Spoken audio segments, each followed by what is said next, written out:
정부가 발표한 국민연금 개편안이 어제 국무회의를 통과해서 국회로 넘어왔습니다. 과거 공무원 연금 개혁 때처럼 사회적 협의체를 꾸려서 본격적인 논의에 들어갈 것으로 보이지만 총선이 얼마 남지 않은 시점에 접점을 찾기가 쉽지 않아 보입니다. 조은지 기자입니다.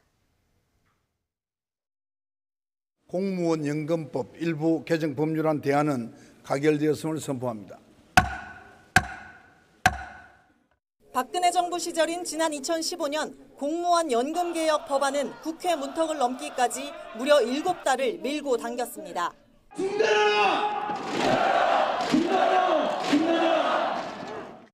노후 생존권을 보장하라는 거센 반발 속에 국회는 여야정은 물론 공무원 단체를 포함한 20명의 대타협 기구를 꾸려 논의를 진행했습니다.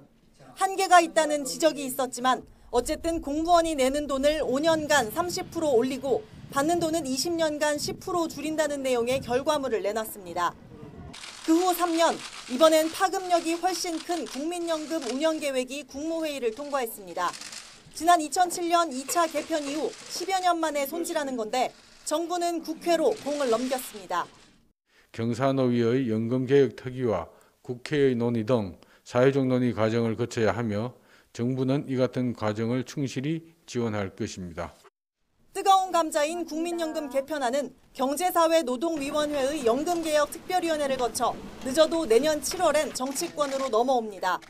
공교롭게도 총선이 채 1년도 남지 않은 시기, 민감한 때 보험료 인상을 다뤄야 하는 만큼 여야 모두 논의 자체를 꺼리는 분위기입니다. 그래서 국회는 공무원 연금 개혁의 전례처럼 이해관계자가 참여하는 대타협 기구를 꾸릴 가능성이 큽니다. 정치권에선 벌써 기싸움이 한창입니다. 정부와 여당은 이번 개편안이 합리적이라고 평가하고 있지만 야당은 속빈 강정이라며 싸늘한 반응입니다. 대통령께서도 좋은 말씀을 해주셨습니다. 좋은 말씀 해주셨고 국회에서도 이 정도 아니면 앞으로 국민들 여론을 수렴하는데 보다 용이하겠다고. 인심 잃는 짓은 안 하겠다. 이런 욕심을, 정치적 욕심을 갖고 있는 거예요. 미래 세대들에게 우리가 이것을 지속 가능하게 만들려면은 보험료율, 이거에 대한 언급이 있어야 되는데. 총선이 임박한 시기 표심을 크게 좌우할 국민연금 개편안을 둘러싸고 논의가 표류할 거라는 비관론이 벌써 흘러나오고 있습니다. YTN 조은지입니다.